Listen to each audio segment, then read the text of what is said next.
Aqui onde nós aprendemos do Senhor como nos preparar para sair dessa terra, Senhor. E ao teu encontro ali. Como nós ouvimos, Pai bendito, esta manhã, não podemos deixar nada nos atrapalhar a caminhar no ministério de ser filho de Deus, Pai bendito. Nada nessa terra humana pode nos atrapalhar. E nós temos que administrar isso, os problemas que temos no dia a dia da nossa vida, Senhor. Senhor, e nenhum homem dá conta de administrar isso sozinho, a não ser através do Teu Espírito Santo, Pai. Oh Deus, nos ajuda a acatar os conselhos que recebemos do Senhor aqui, Pai. Oh Deus, tantos conselhos maravilhosos, mas às vezes nós negligenciamos tanto, Pai, por falta de atender esses conselhos. Ajuda-nos, ó Pai. Dai-nos um bom tempo nessa tarde aqui, Senhor. Senhor, queremos mais uma vez ouvir os Teus conselhos, mas, Senhor, não somente ouvir, Senhor. Nos ajude a colocar em prática eles lá fora, que os resultados venham, Senhor, não o tanto quanto ouvimos, mas o tanto quanto nós praticamos lá fora, Pai. Ajuda o Teu povo, cada um, meu Deus, que entra por entre essas portas, estão gemendo, cada um tem suas lutas, e precisa da sabedoria do alto para lidar com cada uma delas, Pai. Te pedimos, dai-nos um bom tempo, ajuda-nos mais uma vez essa tarde, Senhor. Isso aqui é Teu, Senhor, essa obra é Tua, Senhor. Quem domina e quem controla é o Senhor, Pai, não é nós, é o Senhor que faz isso. É o Senhor que dá a sabedoria do alto para o nosso pastor, para nos orientar, nos guiar, Pai. E te pedimos mais uma vez, Senhor, nos ajude através do trabalho dessa tarde. Te pedimos isso com humildade, reconhecendo que sem Ti não podemos fazer nada, Pai. No nome santo de nosso Senhor e Salvador Jesus Cristo. Amém, Senhor, amém, amém. Uma boa tarde a todos, no nome do Senhor Jesus Cristo, amém? Amém. Bom, é sempre bom nós estarmos aqui neste lugar, né? Aqui temos ouvido tantos conselhos de Deus, nos ajudando, tantas lutas cada um de nós passamos no nosso dia a dia, uns de uma maneira, outros de outras, mas nós sabemos que aqui é o lugar onde Deus nos aconselha e nos ajude a resolver, passar por cada problema. Você crê assim? Você crê que você vai ter mais conselhos de Deus nessa tarde? Vamos ter mais conselhos de Deus nessa tarde, e Ele vai nos abençoar através da Tua palavra. Ele está aqui é para isso, e nós viemos aqui neste lugar para isso, é para ser ajudado pela Sua palavra, não é verdade? Mas antes disso, vamos cantar, vamos louvar ao nosso Deus, com o nosso irmão Tiago, vamos adorar a Deus de alma, ser agradecido, por aqui nesse lugarzinho tão maravilhoso.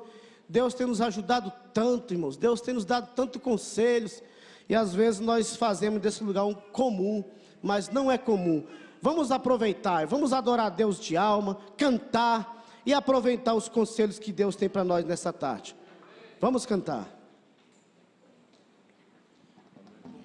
Amém? Amém.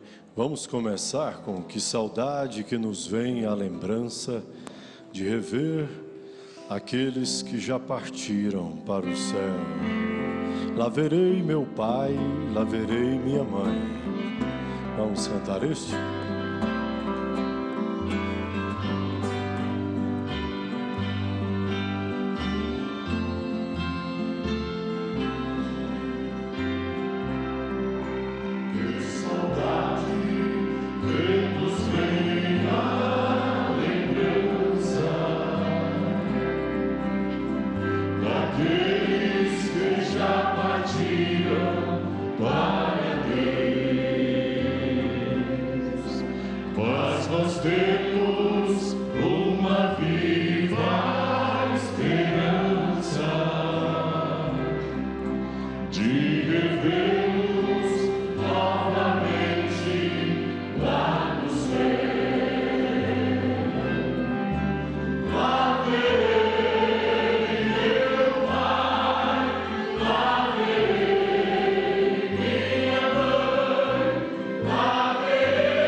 Vamos ao próximo aí. Harpa de Davi. Felicidade é ter Jesus em nossas vidas. Pensa nisto? Felicidade é ter Jesus em nossas vidas. Venha cantar os salmos de Davi. Vamos cantar? Felicidade é ter Jesus em nossas vidas. Quem tem Jesus vive sempre alegre a cantar. O rei Davi foi um fiel que entoou um salmo de vitória e a sua alma tão humilde ele desejava. Venha cantar os salmos de Davi, venha tocar a harpa de Davi, ninguém resiste o louvor de um fiel. Venha tocar a harpa de Davi, venha cantar os salmos de Davi, em louva a Deus, jamais tristeza sentirá em si. O rei Saul vivia sempre atormentado, com mau espírito sempre o perturbava. Mas Davi, quando chegava sua harpa tocava e Deus se alegrava e permitia que o rei Saul se acalmasse. Venha cantar os salmos de Davi, venha tocar a harpa de Davi, ninguém resiste o louvor de um fiel. Venha tocar a harpa de Davi, venha cantar os salmos de Davi, em louva a Deus, jamais tristeza sentirá em si.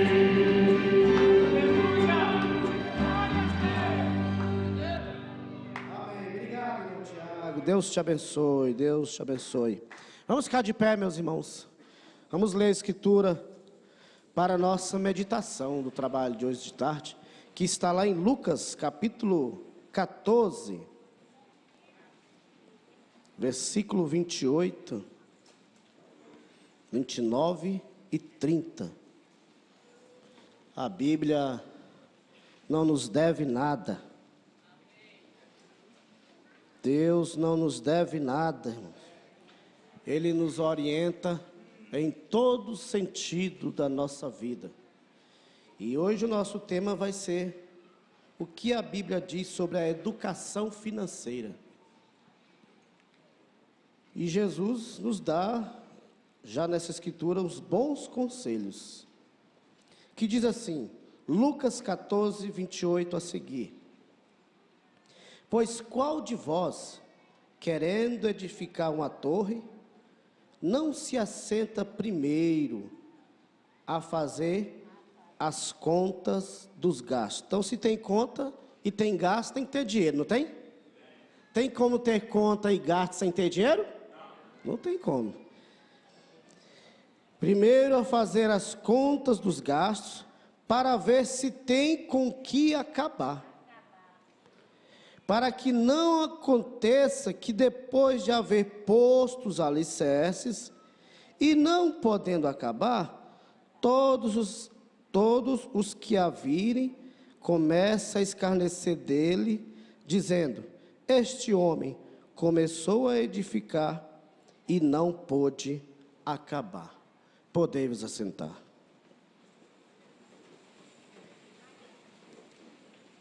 Então, estamos aí entrando em um assunto muito importante que envolve o nosso dia a dia, todos os dias, né, Moedinho? Dinheiro, né? O dinheiro. As finanças. E se tem uma coisa que tira muito cristão, crentes da palavra, é essa coisa chamada dinheiro. E vamos começar com isso aqui. Agora tudo tem um centro, né? Nós vamos trazer o centro hoje. O dinheiro não é mal não, viu, gente? O dinheiro não é mal, viu? Nós vamos trazer o centro da coisa, que o dinheiro não é mal. E vamos começar com esse tópico aqui. Negligenciar a relevância das finanças em nossa vida abre porta para muitos problemas. Olha. Negligenciar a relevância das finanças em nossa vida abre porta para muitos problemas. Pesquisas indicam que uma vida financeira desestruturada motiva 56% dos divórcios. Olha só, hoje falando isso com os jovens de 8 horas, talvez pergunte, mas irmão Magno, eu não casei ainda, por que você está me falando isso? Mas é para você já entrar no casamento sem dívida, né, Mandinho? É melhor assim, né? Então, estão vendo aqui? Uma vida financeira desestruturada motiva 56% dos divórcios, diz a pesquisa da Universidade de Kansas. Além disso, a outra coisa, olha só, várias outras coisas aqui que atrapalham na sua vida quando você está com esse problema de financeiro. Além disso, as dívidas podem gerar insônia. Olha, você quer ver um homem ficar agoniado, né, Moedinho?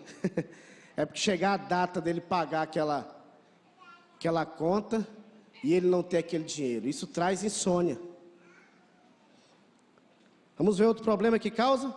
Falta de apetite, estresse, baixa autoestima e entre outros problemas. Então nós vemos aqui que são muitos os problemas que pode ocorrer na vida de uma pessoa se ele não tem aquela educação, se ele não tem aquele hábito de ter aquela educação financeira. Mas aqui, vamos tomar agora por cento da coisa aqui, meus irmãos. Infelizmente, é provável que você já tenha dito ou ouvido frases como: o dinheiro não é importante. Muita gente fala isso. O dinheiro não é importante. O dinheiro é sinônimo de problema. Então, passa um pouquinho para nós aí, né, irmão? Você tem esse problema, passa um pouquinho para nós, né? Muita gente, eu quero que vocês entendam aonde nós queremos chegar. O dinheiro é sinônimo de problema. Eu não me importo com dinheiro. A verdade é que pensamentos assim contradiz o plano financeiro de Deus para você, revelado nas Escrituras Sagradas. Deus considera, olha aqui, Deus considera o dinheiro muito importante. Porque eu não trouxe aqui, mas ontem, fazendo esse trabalho, lá mostra várias escrituras mostrando a importância que Deus dá ao dinheiro. A verdade é que pensamentos assim contradizem o plano financeiro de Deus para você, revelado na escritura. Deus considera o dinheiro muito importante e por isso a Bíblia está repleta de ensinamentos e princípios relacionados às finanças. Acreditar que o dinheiro não é importante é se enganar, não é verdade? As mulheres aí, as irmãs aí, dinheiro é importante? Se dinheiro for importante, diga amém. Uai, são poucas, hein? Na hora de comprar aquele vestidinho, hein, irmã Raquel? Hein, irmã Mago? Irmão Mago tem que desembolsar lá, né, irmão Mago? Dinheiro é importante ou não é, irmãs? Amém. Acreditar que o dinheiro não é importante é enganar-se. Afinal, ele está envolvido em nosso dia a dia e praticamente tudo que fazemos possui relação com o dinheiro. Se você dissesse, agora preste atenção nisso aqui, meus irmãos. Se você dissesse a um amigo: ele não é importante para você, ele permaneceria com você? Hein? Uma pergunta. Irmão Edson, se você dissesse a um amigo, ele não é importante para você, ele permaneceria com você? Não, né? Ele não é importante. Se você dissesse ao seu empregador ou um funcionário que ele não é importante para você, ele permaneceria com você? Você teria um carro se ele não fosse importante para você? Hein? Você teria um cachorro se ele não fosse tão importante para você? Esse princípio também funciona para o dinheiro. À medida que o consideramos não importante, ele se afasta de nós. Tudo tem um centro. Pensando assim, você nunca vai ter uma boa vida financeira. Agora vamos para as escrituras. Eu gostaria da participação de irmãos aí, né? Dentro dessa escritura, irmão Edson, vamos começar com o irmão Edson. Irmão Edson é o homem do dinheiro.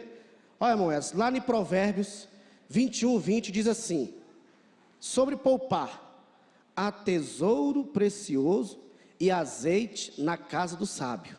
Olha, mas o homem sensato os devora, gasta à toa, né? Fala um pouquinho aí, de acordo com a sua experiência. Fala um pouquinho sobre essa escritura aí, ó. Há tesouros precioso e azeite na casa do sábio, mas o homem sensato os devora. Essa escritura me pegou assim meio despreparado para falar sobre ela, mas o azeite simboliza o Espírito Santo, né? E o outro é Precioso azeite, há tesouro precioso e azeite na casa do sábio. certo. Bom, o tesouro, a Bíblia fala que onde há o tesouro, o coração está ali, né? E se a pessoa não zelar por aquilo, vai sair, não é verdade? Então tem que haver um certo limite, um certo cuidado, né? Para conservar isso, né? Creio que mais ou menos por aí, né? Amém. Irmão Regimilton, fala para nós aí. Há tesouro precioso e azeite na casa do sábio, mas o homem sensato os devora. Completa que o irmão Edson aí iniciou. Nós temos um bom exemplo disso, né? Ali quando o faraó teve aquele sonho, né?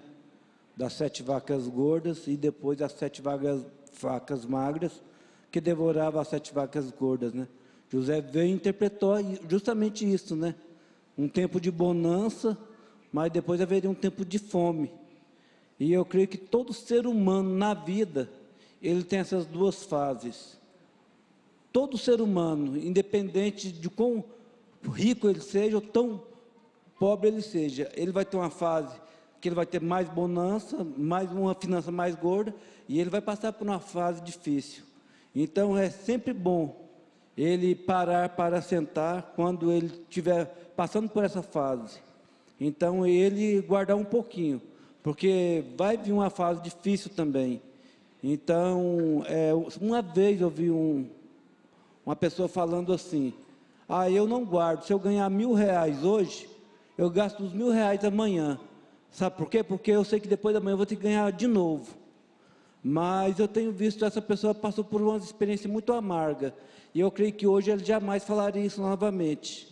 Porque se ele tivesse poupado um pouquinho daquilo que ele ganhou quando ele estava passando a sua fase, como disse, das vacas gordas, talvez ele não teria passado tanta amargura quando chegou às fases ruins. E outra coisa, irmão Magno, na escritura que o irmão leu, é muito importante, assim, todas as pessoas, ainda que ganhe um salário mínimo, ou ainda, o irmão Edson está aqui, ainda que ganhe R$100.000, R$200.000 por mês, ele tem que se assentar, tirar um dia no mês, ou 1 hora ou 2 horas, um caderninho, uma planilha, e fazer gastos. Eu ganho tanto, eu vou gastar tanto com isso, tanto com aquilo, eu vou gastar tanto com cartão de crédito, se paga, ou então tanto de prestação, eu vou gastar tanto com isso, aquilo, outro, vai me sobrar quanto? Toda pessoa, ainda que ela ganhe R$500, se ela não fizer isso, ela não consegue controlar as suas finanças. Toda pessoa, ela tem que fazer isso, se ela quer ser bem-sucedida nas finanças, se ela quer ter uma vida financeira estável. Não adianta a pessoa ganhar R$100.000 e não saber quanto que ela está gastando. Ah, eu ganho muito, mas às vezes ela ganha 100 mil, ela está gastando 150 mil, ela vai continuar enredada. Esse é o maior problema das pessoas hoje, no mundo todo é isto, gastar mais do que ganha. Porque elas não param para sentar e fazer as contas de entrada e saída. O pastor Adalto sempre fala isso. É muito simples, é entrada e saída. Mas tem que estar, como diz, na ponta do lápis para saber, senão a pessoa não vai conseguir fazer essa matemática, ela vai sempre estar endividada. Principalmente hoje, nossa era, que é uma era rica, então a facilidade para gastar é muito grande. E nem sempre a facilidade para ganhar é tão grande como a facilidade para gastar. Se não tiver um controle muito grande, realmente vai exceder aquilo que ganha. É porque, irmão Regimilton, às vezes nós nos preocupamos só, tudo bem, nada, você tem que ser cheio do Espírito Santo, você tem que buscar a Deus, Moedas. Mas tem coisinha, Moedas, no nosso dia a dia, que nos atrapalha a ser cheio do Espírito Santo. E a Escritura, o que nós lemos ali, é a Escritura ou não é? O que nós lemos ali em Lucas 14, 28, é a Escritura ou não é? Foi Jesus que nos orientou. Então isso que o irmão Regimilton está falando aí, é muito importante. Agora, irmão Roberto, você vai nos ajudar dentro dessa Escritura. Obrigado, irmão Regimilton, obrigado, irmão Edson, Deus abençoe vocês. Irmão Roberto, agora essa Escritura de Isaías 55, verso 2, sobre gasto supérfluos, né? Diz assim: por que gastais o dinheiro naquilo que não é pão? E o produto do vosso trabalho naquilo que não pode satisfazer? Ouve-me atentamente e coei o que é bom e deleitai-vos com a gordura. É a Escritura, né, irmão? Porque a gente fica, eu quero estar cheio do Espírito Santo.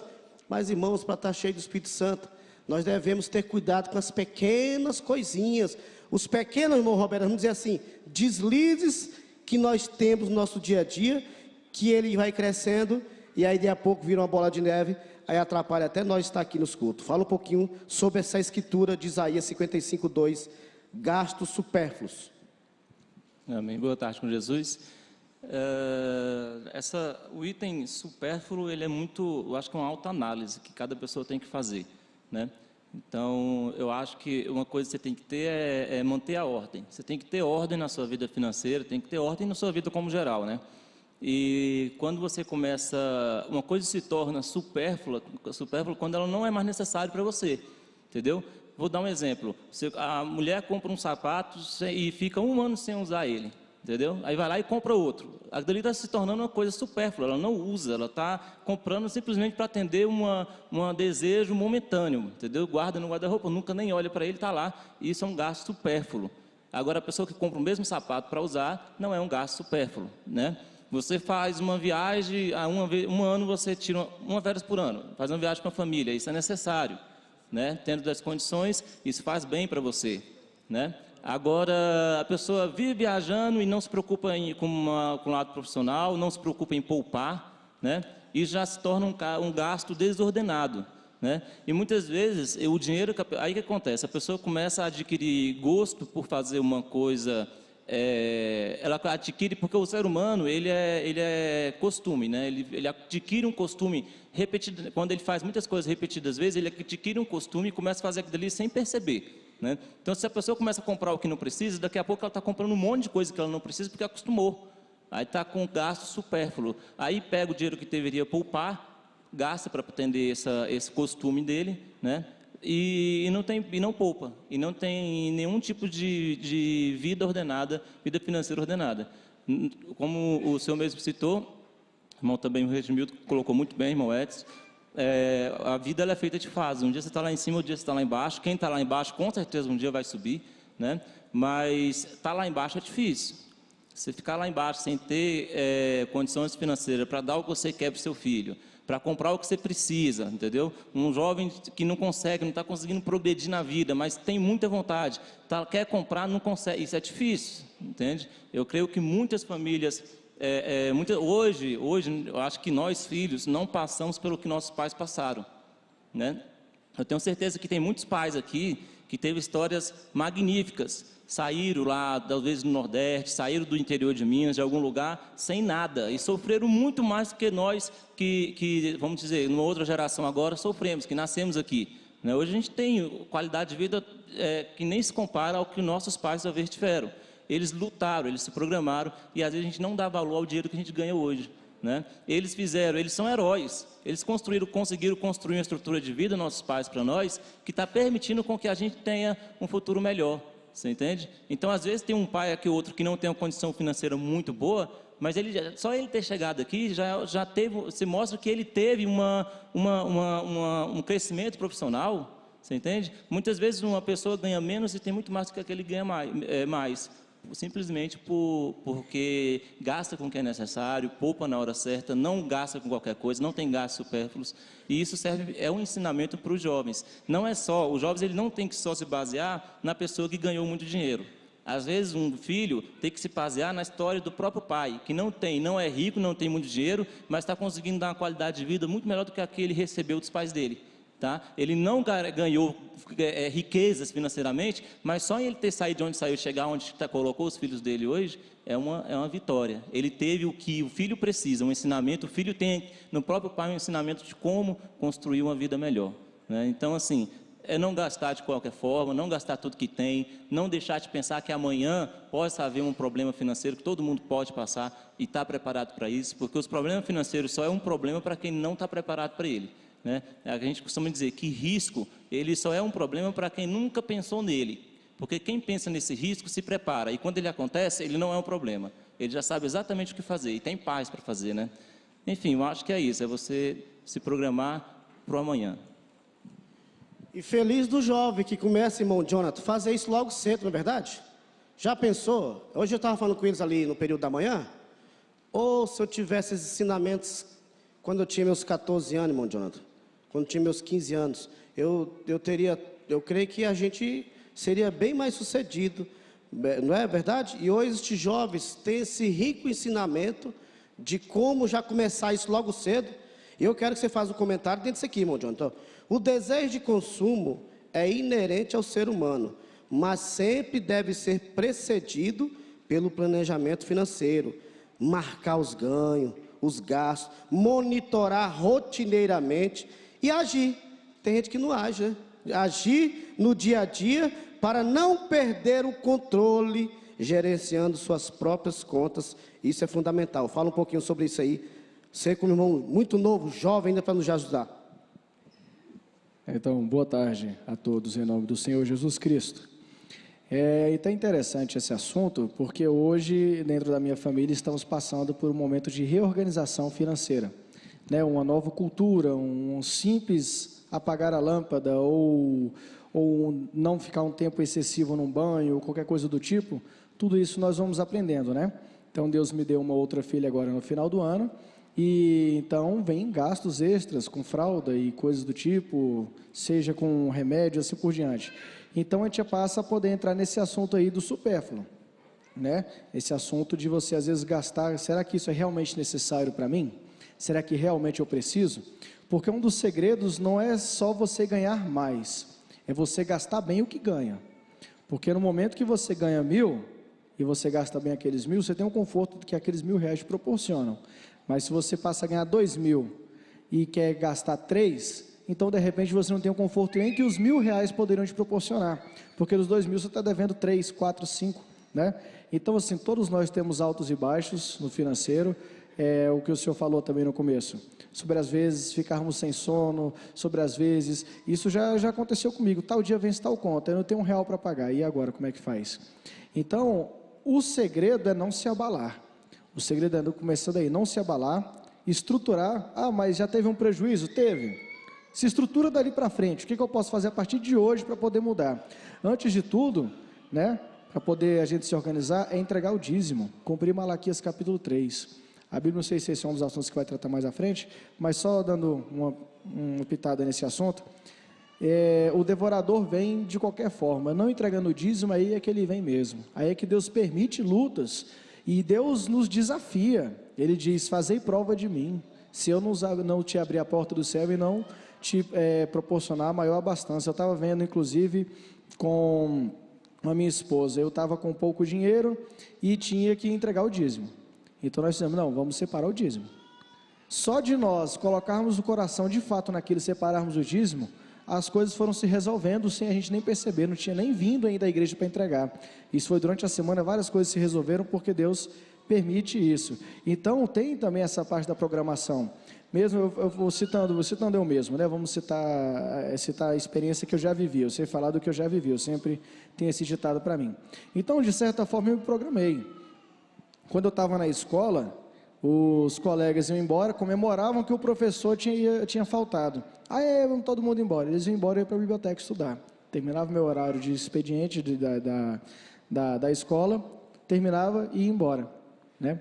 Quando acabava o meu horário. Às vezes meu pai, você saiu mais cedo? Saí, mas eu fiquei na biblioteca estudando. Eu já fiz meu trabalho. Eu antecipei 2 ou 3 capítulos ali do livro de matemática, ou o que quer que seja, né? Então, assim, foi uma coisa que me ajudou a me estruturar, e dia após dia, inclusive lá na empresa onde nós trabalhamos, quando fazemos reuniões com os funcionários, eu falo isso para eles. Eles às vezes têm essa dificuldade de não ter planejado antes, que é o tema que o senhor mostrou aí para mim. Eles não planejam e querem cobrar do patrão um salário maior. Ah, mas eu só recebo tanto. Não, mas você vai ver, às vezes a pessoa não assina nem o nome, ela carimba o dedo ali para poder pegar um contra-cheque. Então não tem como a gente exigir mais do que nós nos preparamos para aquilo. E também, voltando nesse assunto que eu falei mais cedo, se você teve problemas, se reestruture a partir do marco, faz um marco dele e fala, não vou deixar mais acontecer assim, daqui para frente nós vamos mudar, daqui para frente vamos fazer diferente, convide a família. Aí você fala, não tem problema, apague a luz, não está usando água, desliga a torneira. Ah, se comprou 3 pacotes de biscoito, abra um por vez, não é? Então, as coisas sendo feitas em ordem, a parte financeira, ela é uma das partes que nos convida a viver em ordem em tudo. Primeiramente com Deus, com o dízimo, depois em casa, já aprendendo. A minha filha demorou para poder aprender o que era dinheiro. Todo o dinheiro que mostrava para ela, falava que era oferta. A moedinha de 1 centavo, a nota de 100 era oferta. Se bobeasse com R$50 na frente dela, eu colocava na salva, né? E às vezes eu falava, não, meu filho, esse aí não que eu não quisesse ofertar, mas às vezes, né, a oferta tem que ser de coração, e tudo, também tem aquele outro extremo da oferta, ou do dízimo, algumas pessoas fazem isso, vou entregar tudo, e passa fome. Não, a coisa tem um centro, você entregar todo o seu dinheiro da maneira desordenada, também não vai trazer bênção para você, nem para a casa de Deus. Então é isso, é um planejamento contínuo, antecipado, durante o fato, mesmo que tenha acontecido algo, e o planejamento para longo prazo, né, para o que vai estar acontecendo no futuro. Então, vale os pais trazerem essa educação para os filhos desde cedo. Amém. Agora tem uma frase que você entrou nela bem aí, irmão Jonathan. O Edinho vai nos ajudar agora. Errar não é o principal problema, mas sim não trabalhar para corrigir, meu Edinho. Meu Edinho, creio que todos nós, seres humanos, passamos por essa fase de erro na vida financeira, sem ter essa controle, essa diligência de o que você consegue ali, o que você está gastando. Fala um pouquinho para nós dentro desse tópico aqui. Errar não é o principal problema, mas sim não trabalhar para corrigir. Olha, irmão Magno, esse lado financeiro, a administração financeira, ela é muito difícil. Mas cabe a cada pessoa tentar ser inteligente, ser sábio para administrar. Como foi falado anteriormente, o irmão estava falando, né, de alguns ditados sobre dinheiro, né? Dinheiro não é bom, dinheiro não presta, dinheiro traz maldição. Não, eu não concordo não. Oxalá que eu tivesse muito dinheiro, né? Mas a sabedoria é fundamental. Eu conheço algumas pessoas que o salário dela é menor que o meu, bem menor que o meu. No entanto, ela vive bem. Como conheço pessoas que ganham mais que eu e anda quebrado. Então, a gente, para administrar, nós necessitamos de inteligência, né? Ouvir para aprender, a gente tem que ouvir mesmo. Então, quando a gente vai falar uma coisa, existe 200 professores. Então, a gente tem que ouvir, digamos, as 200 pessoas e pegar as coisas sábias de cada um. E o que a pessoa falou besteira, descartar. E também existe a inteligência espiritual para isso, de Deus. Porque a pessoa pode ser um matemático, um economista, né? Então ele não tem nada de Deus, digamos. Ele só tem a inteligência humana. Então ele vai administrar. O outro, digamos, ele é cheio de Deus, mas não tem uma administração. Então ele vai andar quebrado. Então a gente tem que balancear. O lado espiritual, a gente pedir a Deus sabedoria, pedir a bênção de Deus. O dízimo é muito importante, né? Pagar, porque é uma coisa, acho que eu saiba, é o único lugar na Bíblia que Deus fala fazer prova de mim, né? Então o dízimo, como eu conheço, pessoa que ela é católica, é daquela católica mesmo, e ela é abençoada financeiramente, porque ela paga o dízimo, né? E a pessoa tem que ter a inteligência para... Acho que até fugi um pouco da pergunta, desculpa. Errar não é o principal problema, mas sim não trabalhar para corrigir. Sim. Então, errar, nós todos erramos na administração financeira e em diversas outras coisas. Então, quando a gente erra, né, estamos falando financeiro, a pessoa tem que parar, refletir, né, ver onde errou e mudar, né, porque muitas vezes a gente comete os mesmos erros esperando resultado diferente. Então isso é loucura, não vai ter resultado. Então a pessoa tem que parar, refletir e mudar. Estávamos falando de supérfluo. Então o supérfluo é uma coisa muito vago, porque o que pode ser supérfluo para mim, para o irmão pode de não ser. O irmão ter 3, 4, 5 carros, é supérfluo. Não, as necessidades e a condição financeira do irmão. Então é relativo, né? Então o erro é normal, é humano. Agora, um negócio é que tem pessoas que elas sempre são desorganizadas financeiro, por muitos e muitos tempos.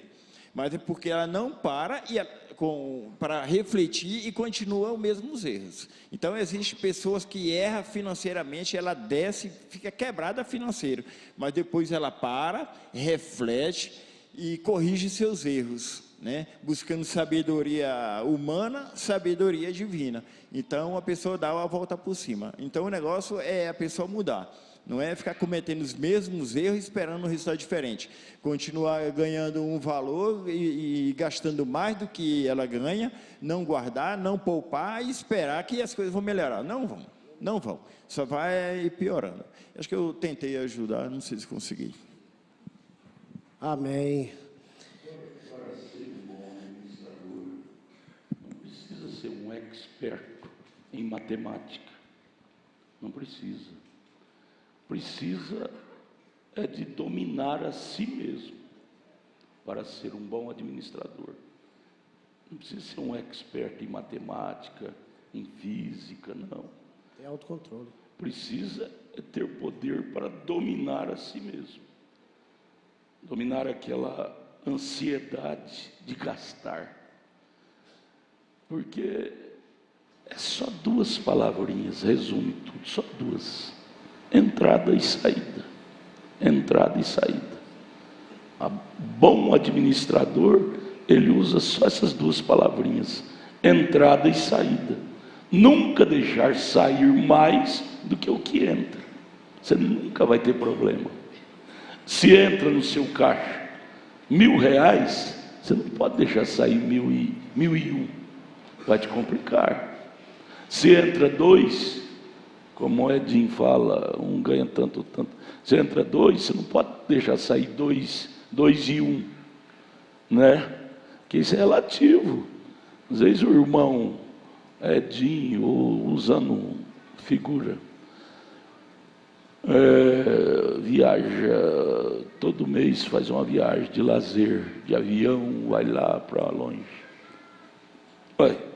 Se ele está administrando entrada e saída, Deus deu aquilo para ele. Não é errado, não. E ele é digno de desfrutar isso. Agora, Não é porque o irmão Edinho vai que eu também tenho que ir. Às vezes minha entrada é 2, a dele é 20, o meu é 2, né? Então, eu não posso concorrer com quem tem mais entrada do que eu. Porque é um espírito, Meu bem, Sedução e aquisição. meu bem, o irmão Tiburtino leva a mulher dele em passeio 3 vezes por ano, e você nunca me levou, meu bem. Aí é hora do marido ser marido, não brigão, como aprendemos hoje sobre Moisés. Moisés não era um brigão, era um marido com M maiúsculo. Meu bem, o irmão Tiburtino, é porque a entrada dele é grandona, muito. A minha, meu bem, é titica assim, ó. Dá só para nós comer nosso arrozinho com feijão, vestir nossos meninos e vestir a nós assim, de uma forma simples. É o que Deus presenteou para nós, foi isso. Por irmão Tiburtino, Deus presenteou um grandão. Então nós somos menos merecedores do que o irmão Tiburtino? Meu bem, é Deus, é que deu. Não vamos discutir com Deus, não. O melhor Ele nos está dando, Ele nunca nos deixou passar fome. Vamos ser felizes com o nosso Deus, né? Então a administração não precisa ser doutor em matemática, doutor em administração. Eu conheço pessoas, amigas minhas, amigos meus, que é formado em economia, no entanto não tem um mínimo de administração, não tem um mínimo. Formado em economia, passou na faculdade 4 anos, mais 1 ano de, como é que chama aquele outro curso que vem? Não, pós-graduação, e não, enredado com dívida, e ganha bem.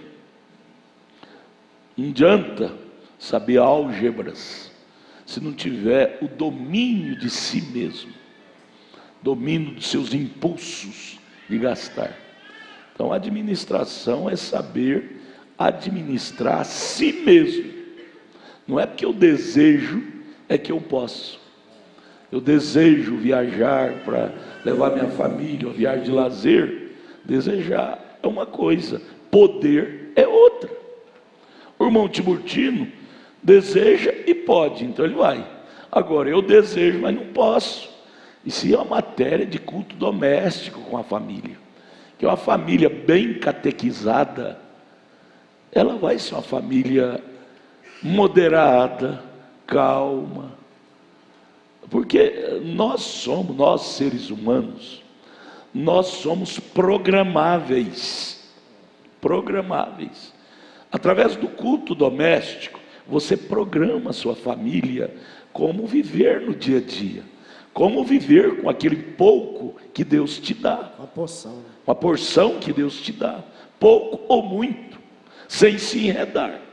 O problema nosso, seres humanos, é que queremos mostrar um americano para o inferno.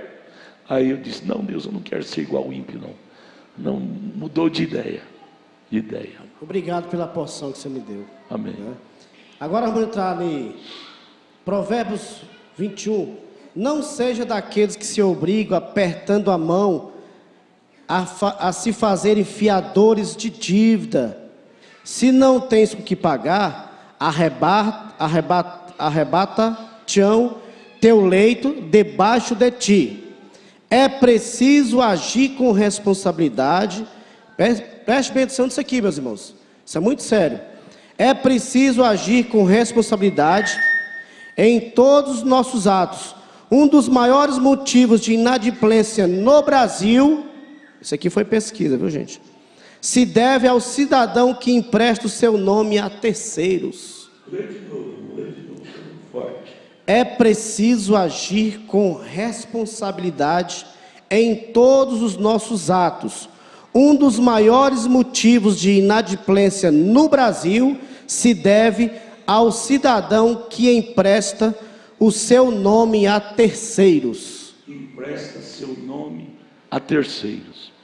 Às vezes você é uma pessoa boa, maravilhosa, econômico, sabe administrar o que vem para você, mas você tem essa falha que você leu aí. Bonzinho demais. Você leu essa falha aí, um dos males do Brasil, que tem demais. A pessoa é boa, é controlada, é um administrador, não enreda em dívida, porém, empresta seu nome para pessoas desordenadas. É um pecado, gente. É um pecado emprestar o nome. São 4 coisas. Hoje eu falei lá, não sei porque Deus me inspirou a subir lá e foi para ver isso. São 4 coisas que é pecado.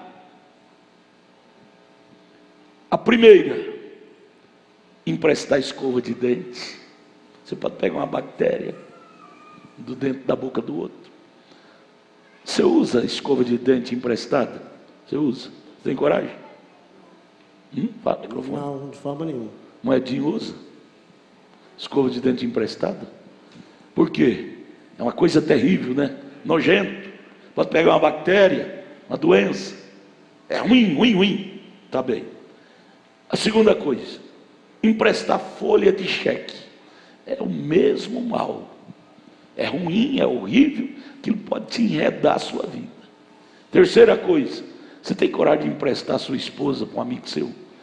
A irmã tem coragem de emprestar seu marido para uma amiga sua? É tudo a mesma coisa.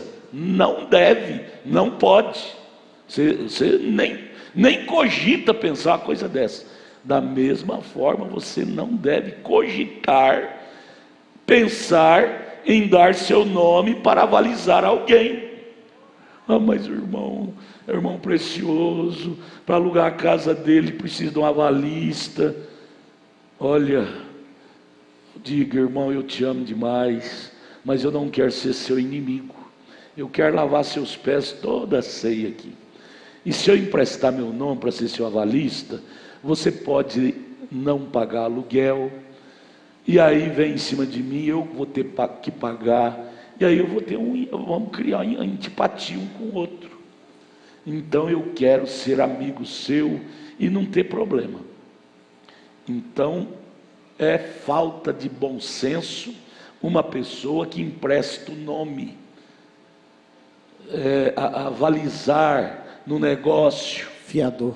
ser fiador no imóvel, um imóvel de aluguel. Você tem casa no seu nome, vem ser meu fiador. Que eu tenho visto de problema na igreja, não falo nem lá no mundo, E por muitos até causa se afastam. desses problemas, porque geralmente nem toda regra tem exceção, mas não tem estrela na testa. Como é que você vai saber a exceção da regra? Ninguém tem estrela na testa. O bom não tem estrela na testa.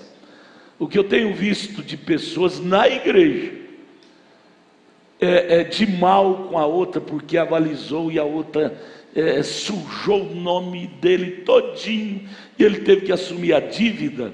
Não é brincadeira. Pessoa que, se não fosse o pastor entrar na brecha, até mataria um outro, por causa disso, da falta de sabedoria.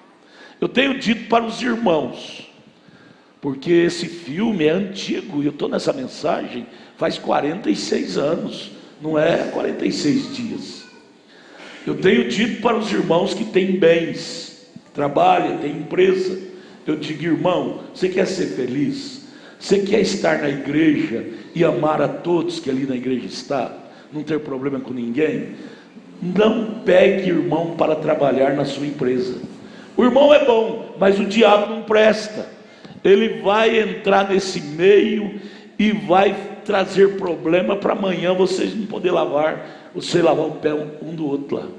Vai trazer problema. Isso é como 2 mais 2 são 4. Então isso é falta de bom senso. Pegar irmão para trabalhar na empresa do irmão. Gente, pega um estranho, que se der problema, acerta e nunca mais vê, né? Não vai estar junto para guardar a raiz de amargura. O cristão não guarda, mas uma coisinha, uma imagem ruim, você vai guardar. Então não faça isto. Não empreste seu nome para avalizar ninguém, nem seu pai, nem sua mãe, nem seu irmão. Você vai ter problema com seu pai, vai ter problema com sua mãe, vai ter problema com seu irmão. Isso chama-se sabedoria. Você diga: irmão, eu não empresto, que eu quero te amar, eu quero ser